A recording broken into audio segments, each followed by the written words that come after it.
జగన్మోహన్ రెడ్డి నెల్లూరు పర్యటన మనందరికీ తెలిసిందే. పాపం నెల్లూరులో ఎవరైతే కాకాని గోవర్ధన్ రెడ్డిని కావచ్చు లేదా ప్రసన్న కుమార్ని కావచ్చు వీళ్ళని పరామర్శించారు. మరి వీళ్ళు ఏమన్నా రాష్ట్రం కోసం దేశం కోసం ఏమన్నా త్యాగాలు చేస్తే జగన్మోహన్ రెడ్డి పరామర్శించుంటే తప్పులేదు, మనం అభినందించవచ్చు. జగన్మోహన్ రెడ్డి ఈ ఏడాది కాలంలో ఎవరిని పరామర్శించాడయ్యా అంటే కేవలం జైల్లో ఉన్న వాళ్ళని. వీళ్ళు జైల్లో ఎందుకు ఉన్నారయ్యా అంటే రకరకాల కారణాలు, అది స్కాములు కావచ్చు లేదా వ్యక్తిగత దోషణలు కావచ్చు. ప్రసన్న కుమార్ ఒక ఎమ్మెల్యే, మహిళా ఎమ్మెల్యే మీద ఎంత నీచంగా మాట్లాడాడు. వాస్తవానికి అధ్యక్ష పదవిలో ఉన్న జగన్మోహన్ రెడ్డి ఏం చేయాలి, దాన్ని తీవ్రంగా ఖండించాలా. నిన్న జగన్మోహన్ రెడ్డి ఒక మాట మాట్లాడాడు. ఏమని? రాజకీయ విమర్శలు అనేవి సహజం, అలా జైల్లో పెట్టుకుంటూ పోతే అందరూ జైల్లోనే ఉంటారు, రాజకీయ విమర్శలకు తిరిగి రాజకీయంగానే విమర్శలు చేయాలి తప్ప ఇలా అరెస్టులు చేస్తారని చెప్పి మాట్లాడారు. మరి ఎమ్మెల్యేగా ఉన్నటువంటి ప్రశాంతి గారు మాట్లాడింది రాజకీయ విమర్శలు. అవి దోపిడీ చేసాడనొచ్చు, దౌర్జన్యాలు చేసాడనొచ్చు, అవన్నీ రాజకీయ విమర్శల కోణంలోకి వస్తాయి. మరి ప్రసన్న కుమార్ చేసిన విమర్శలు ఏ కోణంలోకి వస్తాయి? నీ బెంగళూరు భాగవతం నాకు తెలుసు, నీ హైదరాబాదు భాగవతం నాకు తెలుసు, నువ్వు ఎమ్మెల్యే కాకముందు ఏం చేసావో నాకు తెలుసు. ప్రభాకర్ రెడ్డి గారిని నమ్మించి వల వేసుకుని ఆయన్ని చేసుకుని ఏదో రాజకీయాలు చేస్తుందని చెప్పి, మరి ఇవన్నీ వ్యక్తిగత దూషణలు. జగన్మోహన్ రెడ్డి ఇక్కడ తెలుసుకోవాల్సింది ఏంటంటే రాజకీయ దూషణలకు వ్యక్తిగత దూషణలకు తేడా తెలియాలి. సాధారణంగా కొద్దో గొప్ప జ్ఞానం ఉన్న వాళ్ళకైతే తెలుస్తుంది, కానీ తల్లిని చెల్లిని రోడ్డు మీద పడేసిన జగన్మోహన్ రెడ్డి లాంటి వాళ్ళకి తెలియదు. ఈరోజు నీ ఇంట్లో తల్లికి రక్షణ లేదు, నీ ఇంట్లో చెల్లికి రక్షణ లేదు, నీ తల్లి ఆస్తి చెల్లాస్తి కూడా నా ఆస్తేనని చెప్పి ఈరోజు వాళ్ళని కోర్టులకి ఇడ్చి రోడ్డు మీద పడేసావు. కాబట్టి నా ఇంట్లో ఆడవాళ్ళు రోడ్డు మీద ఉన్నారు కాబట్టి బయట ప్రతి ఇంట్లో ఆడవాళ్ళని రోడ్డు మీద పడేయాలి. అలా రోడ్డు మీద పడేసిన వాళ్ళని నేను పరామర్శించుకుంటూ వెళ్తాను, వాళ్ళకి నేను పదవులు ఇచ్చుకుంటూ వెళ్తాను. నువ్వు ఒక పార్టీ అధ్యక్షుడిగా మన ప్రసన్న కుమార్ చేసిన వ్యాఖ్యలు నువ్వేం చేయాలా?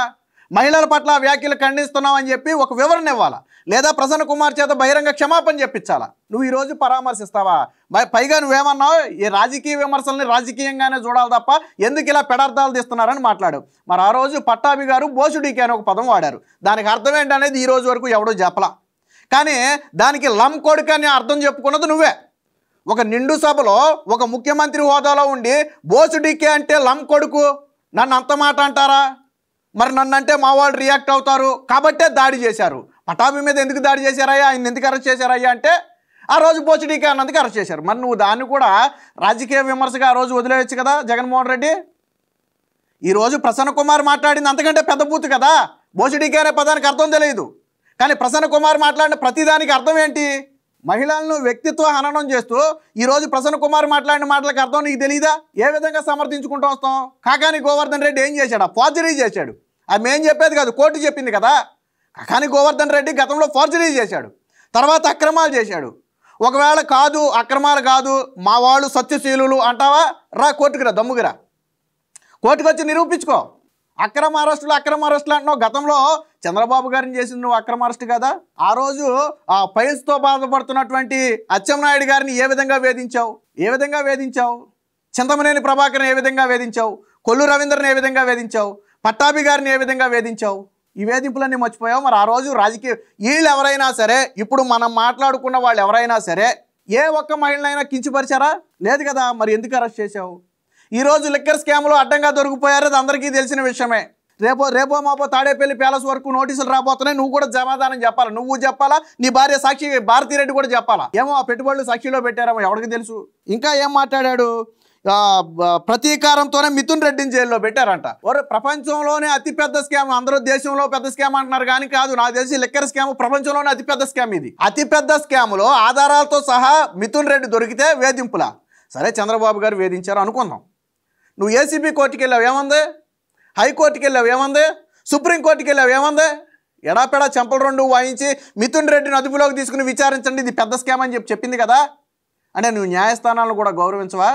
ఆ రోజు చంద్రబాబు గారు అరెస్ట్ అయినప్పుడు రిమాండ్ విధిస్తే న్యాయస్థానాలు అత్యుత్తమంగా పనిచేసినట్టు, ఆ తీర్పును గౌరవించినట్టు, ఈరోజు అదే న్యాయస్థానాలు మిథున్ రెడ్డిని అరెస్ట్ చేస్తే, మిథున్ రెడ్డిని జైల్లో పెడితే చంద్రబాబు గారికి అంటకడతాం. ఇవెక్కడ దిక్కుమాలిన రాజకీయాలు జగన్మోహన్ రెడ్డి? అసలు నువ్వు బయటికి ఎందుకు వచ్చావు? ఏం ఉద్ధరించారని వచ్చావు? గతంలో మామిడి రైతుల పేరు మీదగా వచ్చావు. ఇంకా దరిద్రం ఏంటంటే పాపం సాక్షిలో నేను VFX ఎడిటింగ్లు వేసుకుంటూ మన బనగానపల్లి వీడియోలు వేసేసారు. బనగానపల్లి మార్కెట్ యార్డ్కి వెళ్ళాడు కదా, మామిడికాయల సమయంలో వెళ్ళాడు కదా. ఆ బంగారుపాలెం మార్కెట్ యార్డ్కి వెళ్ళాడు కదా. ఆ వీడియోలు నేను సాక్షి లైవ్లో వేసేసారు. ఎంత దరిద్రం అంటే నేను పాపం జగన్మోహన్ రెడ్డిని దేకలా.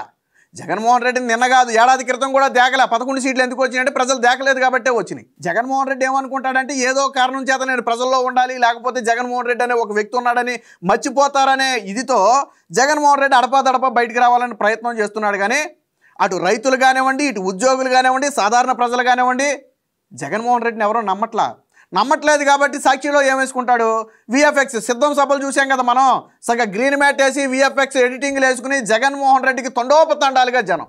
అంత తొండోపతండాలుగా వస్తే 11 సీట్లు ఎందుకు వచ్చినాయి జగన్మోహన్ రెడ్డి నీకు? అంత తొండోపతండాలుగా వస్తే 11 సీట్లు ఎందుకు వచ్చినాయి? ఇప్పుడు కూడా అదే స్క్రిప్టు మార్చలా. ఒరే బాబు, మనం విఎఫ్ఎక్స్ ఎడిటింగ్లు వేసుకున్నాం, మనం ప్రజలు మనల్ని నమ్మలేదని కనీసం జ్ఞానం లేకుండా మళ్ళీ అదే ఎడిటింగ్లు సాక్షిలు వేసుకోవటం జగన్మోహన్ రెడ్డికి జనాలు. మళ్ళీ ఇంకా దరిద్రం ఏంటి, జగన్మోహన్ రెడ్డి దగ్గరికి వచ్చే జనాన్నంట పోలీసులు ఆపేశారంట. ఒకవేళ లేదు పోలీసులు జనాన్ని వదిలేశారనుకోండి, మొన్న హెలిప్యాడ్ వద్ద జనం మీద పడితే ఏమన్నావు నువ్వు, సెక్యూరిటీ ఇవ్వలేదన్న. మొన్న కారు కింద కార్యకర్త తలకాయ పెట్టి తొక్కేసి వెళ్ళిపోయి ఏమన్నావు నువ్వు, సెక్యూరిటీ ఇవ్వలేదన్నావు. అన్నావు కదా అని చెప్పి నీకు సెక్యూరిటీ పెంచితే అదిగో నన్ను పోలీసులు చుట్టుముట్టేసి నా దగ్గరికి జనాన్ని రానివ్వట్లా. మరి ఏం చేద్దాం చెప్పు, నువ్వే చెప్పు. సెక్యూరిటీ ఇద్దామా వద్దా నువ్వే చెప్పు. ఇదిగో నాకు 10 మంది చాలు, నా కార్యకర్తలను నన్ను కాపాడుకుంటారంటే గవర్నమెంట్ 10 మంది పోలీసులను పంపి వదిలేస్తుంది. తర్వాత ఏం జరిగినా గవర్నమెంట్ బ్లేమ్ చేయొద్దు. లేదు నేను సేఫ్గా ఉండాలి, నా పర్యటనలన్నీ సక్రమంగా సాగాలంటావా, 100 మంది పోలీసులు వస్తారు. ఏది కావాలో జగన్మోహన్ రెడ్డి తేల్చుకోవాలి.